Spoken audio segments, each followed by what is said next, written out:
इतिहास संशोधक इंद्रजित सावंत यांना मारहाण करण्याची धमकी देण्याबरोबर आणि त्याचबरोबर छत्रपती शिवाजी महाराज यांच्याबद्दल आक्षेपार्ह वक्तव्य केल्याबद्दल प्रशांत कोरटकर यांना तात्काळ अटक करावी या मागणीसाठी आता कोल्हापुरात शाहू सेना आणि शिवप्रेमींमध्ये जो संताप आहे तो पाहायला मिळतोय। कोल्हापुरातील छत्रपती शिवाजी महाराज चौकामध्ये आज धरणे आंदोलन करण्यात येत आहे आणि जोरदार घोषणाबाजीने प्रशांत कोरटकर यांचा निषेध केला जातोय। नेमक्या त्यांच्या काय मागण्या आहेत आणि या ठिकाणी आपण बघू शकतोय की प्रशांत कोरटकर यांच्या जे काय प्रतिकात्मक फोटो इथं ठेवण्यात आलेला आहे यावर कोल्हापुरी चप्पल ठेवून त्यांचा निषेध, त्यांच्या वक्तव्याचा निषेध केला जातोय। त्याचबरोबर छत्रपती शिवाजी महाराजांच्या बद्दल अभिनेते राहुल सोलापूरकर यांनी आक्षेपार्ह विधान केलं होतं, त्यांचाही निषेध या ठिकाणी करण्यात येत आहे। या ठिकाणी अनेक शिवप्रेमी तरुण जे आहेत ते छत्रपती शिवाजी महाराज चौकात जमलेले आहेत आणि धरणे आंदोलन करून राज्य सरकार विरोधात त्याचबरोबर प्रशांत कोरटकर यांच्या विरोधात जोरदार घोषणाबाजी करताना आपल्याला दिसत आहेत। नेमक्या त्यांच्या काय मागण्या आहेत आणि काय त्यांच्या भूमिकेत आपण जाणून घेऊयात।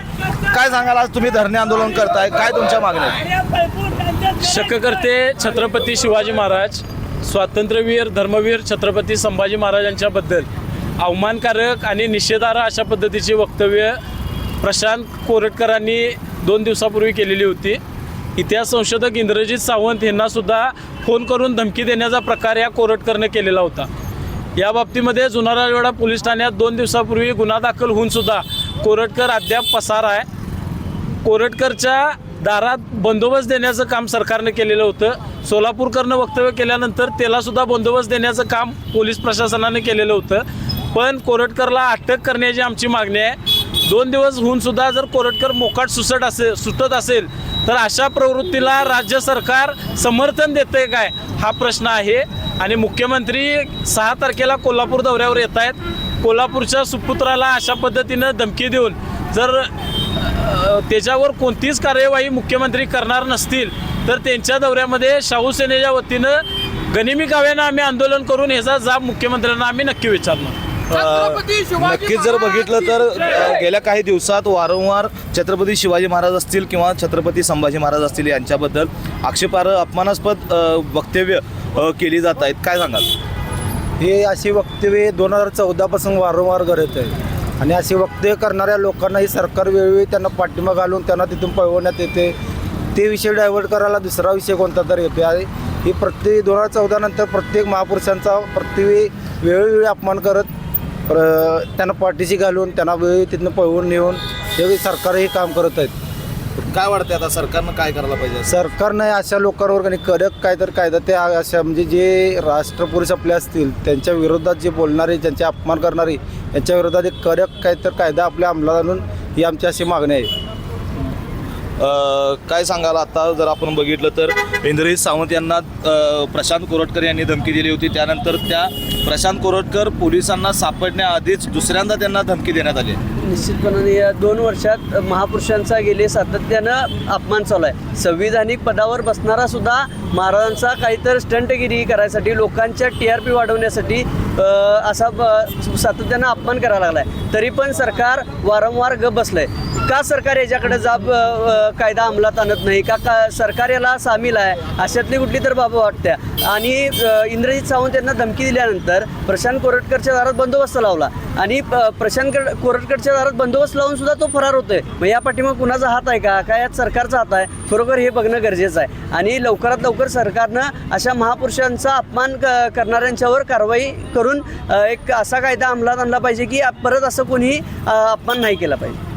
निवडणुकीच्या काळामध्ये जसं बघायला गेलं तर छत्रपती शिवाजी महाराजांच्या नावाचा उल्लेख केला जातोय आणि आता जर बघितलं तर वारंवार महापुरुषांच्या बद्दल जे आहे ते अपमानास्पद वक्तव्य होत आहेत। विषय कसा आहे, निवडणुकीपर्यंत मर्यादित नाहीत महाराज आपले। महाराज हे आपले दैवत आहेत। कोणत्याही व्यक्तीने त्यांच्याबद्दल जर वादग्रस्त विधान करायचं असेल त्यांना 100 वेळा विचार केला पाहिजे। हेच जर शासन माहीत असून अपराधी कोण आहे जर त्यांना शिक्षा देत नसेल तर आमची शाहू सेना आहेच। जर त्यांना जमत नसेल तर त्यांनी आम्हाला सांगावं, आम्ही आमची बाजू मांडतो। प्रत्येक वेळी आता कालांतराने किती दिवस झालं, कित्येक वर्ष झालं कोण नाही कोण तर सतत आपल्या थोर व्यक्तींविषयी शाहू महाराज असू दे, संभाजी महाराज, शिवाजी महाराज प्रत्येकांबद्दल वादग्रस्त वक्तव्य येत आहेत. त्यांना वेळेस तिथे ठेचले पाहिजे. अशाने काय होईल म्हणजे पुढचा जो परत ही गोष्ट करेल त्यांना त्यावेळी त्याला कळून जाईल की बाबा आपण असं केल्यानं काय होती. त्यामुळे त्यांना वेळेत शिक्षा केली पाहिजे.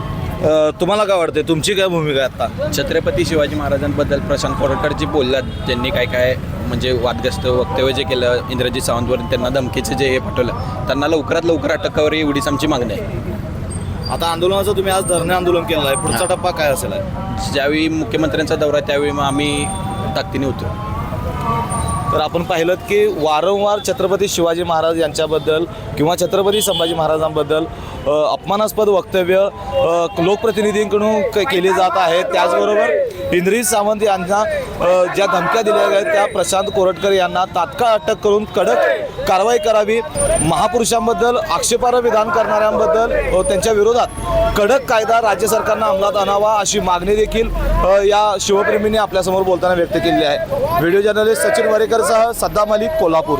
आ आ आई येस ब ब बदक क क कणीदार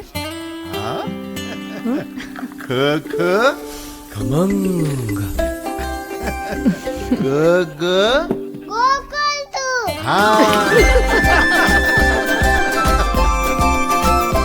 अगदी घरच्यासारखं. कणीदार खमंग म्हणजेच गोकुळ तूप. अशाच नवनवीन अपडेट पाहण्यासाठी आमच्या KK न्यूज चॅनेलला सबस्क्राईब करा.